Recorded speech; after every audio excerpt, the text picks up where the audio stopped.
Welcome to the Mentoring Triangle at London County. Today we have a slightly different mentoring triangle in that I'm joined on my right by my colleague, the psychologist Steve Turner, and on my left we are without Julian Powell today.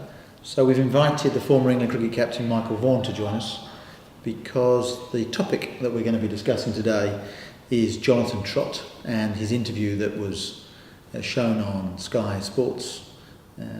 And Michael has been very critical of Jonathan's departure from England's tour of Australia this winter. And the comment that he made, Steve, was that he felt he had been conned by Jonathan's departure from the tour being around a stress-related illness. And it's provoked a lot of outrage amongst mental health charities in terms of a lack of understanding and awareness.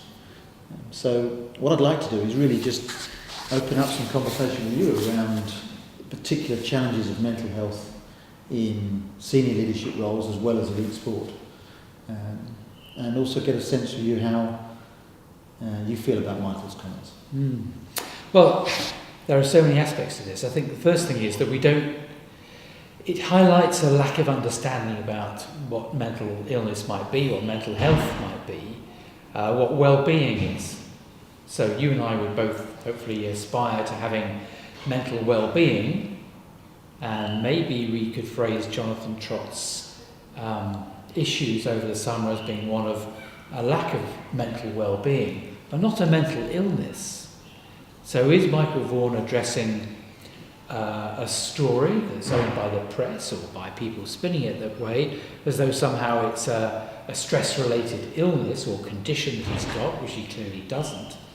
Or was that a story that he's trying to put out? So it's confused. So people, I think, are perhaps talking about and making judgments on assumptions rather than on the real story, the real picture. Yeah. I mean, the Jonathan Trott story, when it broke, understandably there was a lot of sensitivity around it because the England cricket team had its challenges with Marcus Trescothick's previous difficulties in having to come back from tours, and also with Michael Yardy having to pull out of a Cricket World Cup with depression. Yeah. And I think that the ECB understandably wanted to contain it as well as they could, and I thought that the press were very respectful in terms of managing the outflow from that. Sure. But I think when people come out publicly and start talking about their challenges and share their vulnerability, I see that as a healthy thing, because I think it's a brave thing to do. And just looking at the interview, when Jonathan actually recalled some of those key moments, you could visibly see the emotion in terms of the tears in his eyes and how his voice was breaking at different stages.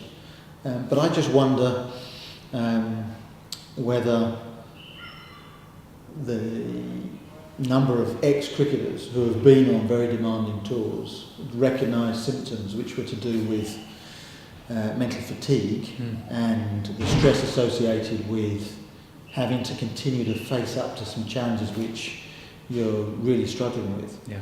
And consequently a lack of empathy and certainly a lack of sympathy is being expressed by one or two very high-profile individuals, of which obviously Michael is one of them. Sure.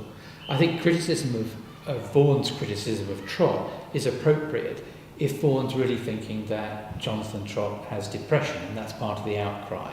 He's made the assumption that he's been depressed. I think it's evident from the interview that Trott hasn't suffered from a depressive illness, it is from mental exhaustion. And maybe the whole debate should be shifting into a different place, to think, well, A, how do we deal with mental exhaustion if it happens, and so that somebody doesn't just have to fly home?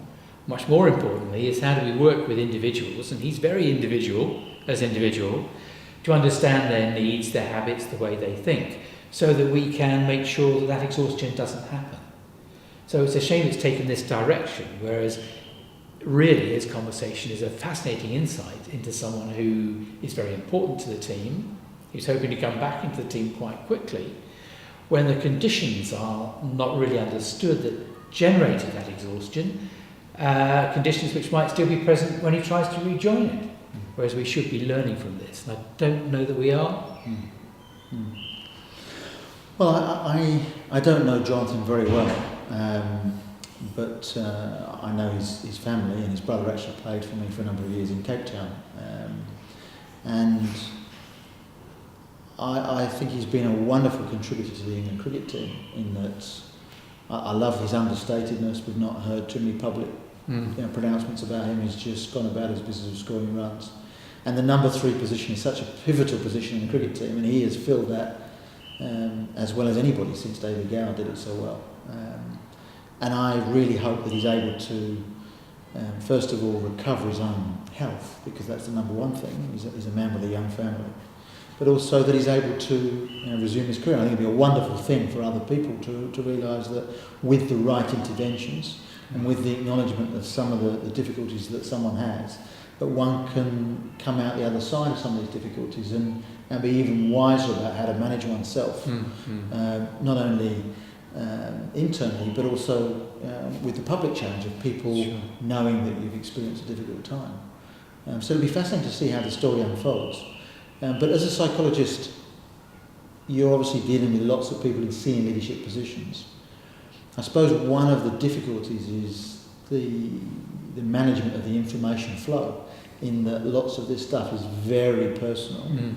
And at what stage, in wanting to contain that because of the ethics and trust being fundamental to your work, but also making sure that there's other content that fulfills the sort of communications aspect of organisational management and leadership. Well, it can be conveyed properly if it's understood. I need to check my facts, but I think quite recently the chief executive of Santander, for example, took time off because he was exhausted. Now, nobody was saying this is a man who's failing to restore the bank or whatever. He's a Spanish guy, perhaps it's not Santander, but it's one of the banks. And he's come back and he's doing the job extremely well. He just needed a break because it's utterly exhausting, taking it back through global recession and banking finance crisis. So I wonder why we couldn't tell a similar kind of story around Jonathan Trott.